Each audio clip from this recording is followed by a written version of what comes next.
Jimmy, how you doing today? I'm doing great, Jeremy. How are you? Doing great, thank you. So we got another episode Between Two Fiduciaries. This one we're going to be talking about the emotional roller coaster as it relates to investing. Yeah, I love this. Okay, so what we've got here, and this is from BlackRock. We really this resonated with us a little bit. It talks about a pyramid of different keys to success. And at the top of that pyramid, we know it on track. Taxes are a big deal. Estate planning is a big deal. Right. We know that asset allocation and security selection, that's clearly a big part of investment portfolios. Right. But we also agree that investor behavior is a huge element for one's success. Yeah, absolutely. I mean, there's only so many things that you can control. There are so many variables that are outside of your control, but your behavior and how you react and respond to different events is, as you can see at the base of the pyramid, the most important part of this. It is really important, and that's been pretty well documented both anecdotally in your career, in my career, but also the academic record book on this shows it's very much so a real thing. Absolutely. So again, if you start to think about the things that you can control, like you can't control what tax rates are going to be. You can't control what the estate laws are going to be. But you can control how you react and respond to different market movements. And you also can control what your asset allocations and the security selection is. So those two, the two biggest parts of this pyramid here are very much in our client's control. No doubt about it. So this is a good way of illustrating how these emotions play out with the market. We know that the market has a lot of volatility to it. It moves up, it moves down. It sometimes does that very rapidly and quickly, and can scare people. And it can make people also feel euphoric. And it can have all these different emotions that it drags right out of your brain. Right.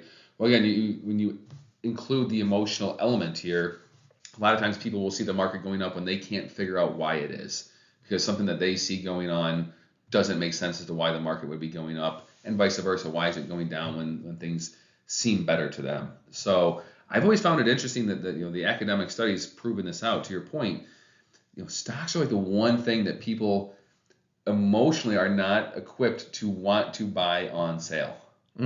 Right? Like when I buy clothing, I'm waiting for the opportunity to buy at the lowest price. Right.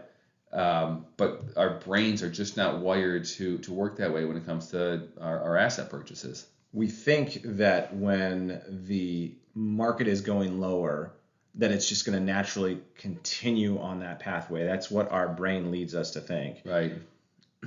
On the opposite end of the spectrum, when things are going well, we say, "Oh, we should jump on that train." Right. Follow that trend. Yep. So it's a very weird thing, and it can lead to really bad results, and that's what we're about to show you. Absolutely. So here's a study from Morningstar that goes all the way back to 1993. And what we've got going on here is the dotted line in the middle is the S&P 500, brings in 9.6% average annual return. We know that. That's pretty well documented. A lot of people hear that from us. Now, think about this. If you are only buying at certain times, those certain times being when the market is on its upward swing, right? When all the inflows, all the cash is going into the market, your annualized return is not even close to 9.6. It's 5.5%. Yeah, which is crazy, right? Like, so you're still having a positive return, so people can be a little bit blinded by this, but this is sort of like, we've referenced the Delbar study before, right? And they use a similar analysis of like inflows and outflows into investments to track what investors' behavior is.